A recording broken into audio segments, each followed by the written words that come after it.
Groenland. Vous l'aurez compris, tous mes romans sous ce nom qui est Momalo se situent au Groenland. Pays immense, extrêmement méconnu, c'est un petit peu ce qui m'a donné l'envie. On me demande souvent pourquoi j'écris sur le Groenland.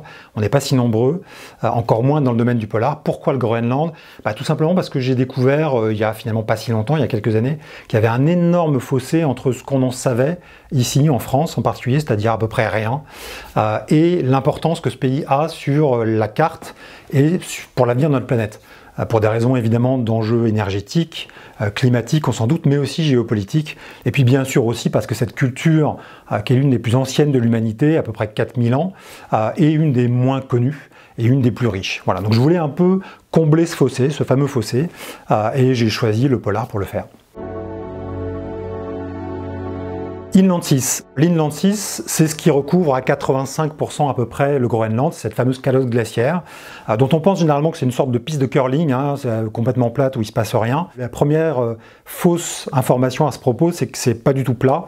Ça culmine à peu près 3500 mètres, d'où le titre de ce roman Summit.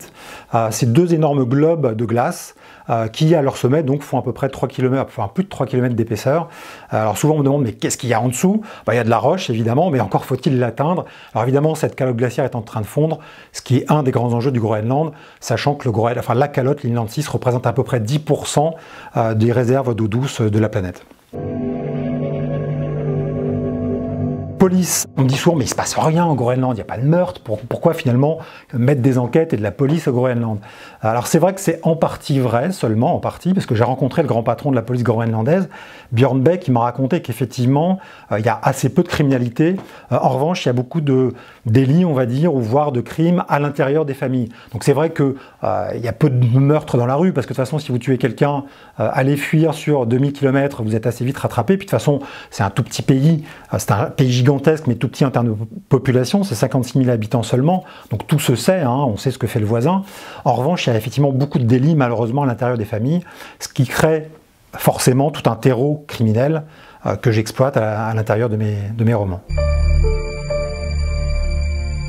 Nature. La nature, c'est évidemment indissociable du Groenland, elle est omniprésente, et c'est surtout ce qui est le plus frappant quand on y va, j'y suis allé moi-même, c'est à quel point c'est elle qui donne le là, c'est elle qui rythme la vie, c'est Nuna, Nuna c'est la terre-mère en inuit, c'est vraiment elle qui détermine absolument tout ce qu'on fait, c'est-à-dire que le moindre transport, j'en rigolais en arrivant ici dans les studios de Babelio parce que j'avais un petit peu de retard, en disant que j'arrivais un peu avec un retard groenlandais et en disant que mes 20 minutes de retard étaient rien au regard des 20 jours qu'on peut avoir quand on est là-bas, parce que là aussi c'est la nature qui décide, c'est elle qui dicte le moment où votre hélicoptère décolle, le moment où il atterrit éventuellement, on peut l'espérer. Tout est dicté par ça et par le rapport que les Inuits eux-mêmes ont à la nature. C'est une société animiste, avant d'avoir été colonisée par les Danois et de s'être convertie au protestantisme.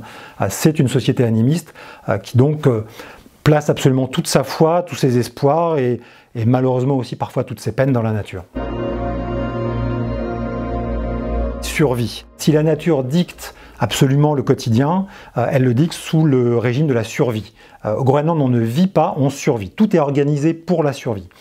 Parfois, je m'amuse à dire que si on peut rentrer dans les petits villages, pas dans la capitale, mais dans les moindres petits villages, on peut rentrer, pousser n'importe quelle porte, c'est pas juste parce qu'ils sont très accueillants, ils sont très accueillants, mais c'est aussi parce que tout simplement, pousser la première porte peut être gage de survie.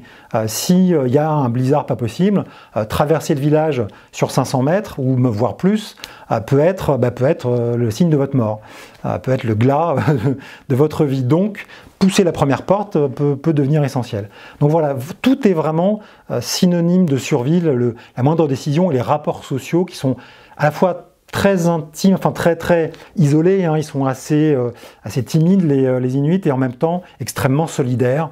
Il y a une solidarité dingue, c'est-à-dire que je parlais du fait qu'on peut pousser n'importe quelle porte, on peut aussi emprunter ce qu'on veut à n'importe qui.